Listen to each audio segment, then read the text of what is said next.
the Jinnah house in Bombay. You know, those are the things that we got stuck, where India got stuck.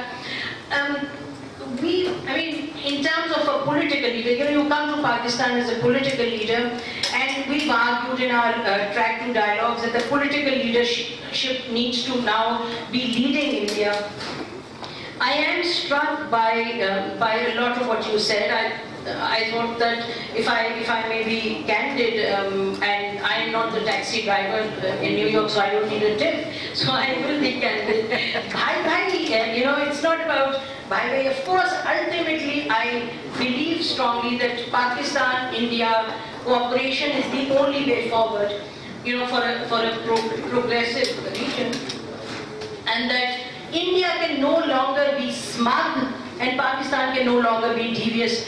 A lot of your talk was, I thought a lot of it was, there was accusation, there was fictional, and there was, I don't think the idea of your coming here is to tell us about, what's happening with the military, what's happening with our democratic process. That is something that we are dealing with on our own. The purpose is to look at what the issues are, what is stopping India, Pakistan from cooperating with each other. And in those terms, I think as far as that is concerned, we've really got to look at a framework in terms of a realistic framework and focus on what are the interstate relationships. Will you as a parliamentarian, as a political leader, lead that process? Are you going to position yourself in a leadership role where you will say, let's overcome the issues of the past, and when your army says in 2006, when some agreement on Siachen is about to be struck with Pakistan, your army moves in to stop the Indian leadership, and this is something that Mr. Partha Sarthi writes in his book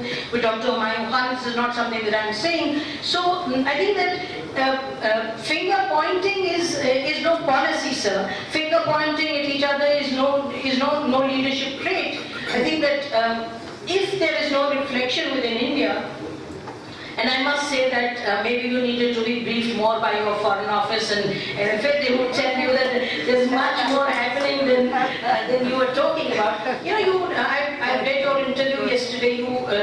You said in Lahore that if Pakistan doesn't want to focus on any cooperation until Kashmir is resolved, so that is absolutely dated and factually wrong. I mean, it's really fiction, because Pakistan and India are cooperating, they're moving forward, and it's not about Pakistan. Then in terms of MFN, again you make the point. So I would just say that if I can say with humility and in a candid spirit, that I'm disappointed. A man of your stature, a man with your vision, having served in an international environment for so long, it's men like you who need to change the narrative. Sir, what you said here, concerns me, because I think you seem to be in the lead to keep the narrative in terms of running parallel to each other and keeping us on a track which is going to keep us away from cooperation. Thank you.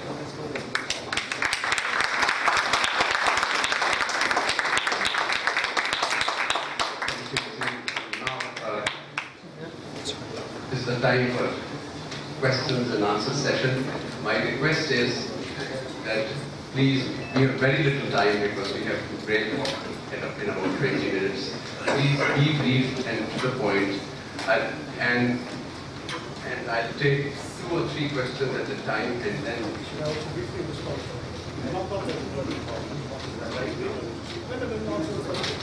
altogether. And also please identify yourself when you are speaking. My name is Chaophraya. I'll be very brief. I'd like to know why India has chosen not to implement the solution that was found to the Siachen problem, where our soldiers are suffering because of vagaries of weather, and why India does not think it worthwhile to make a unilateral gesture of, say, withdrawing from the Siachen glacier, and instead perhaps agreed to declare Siachen a zone of peace and a zone of environmental protection and care. Thank you.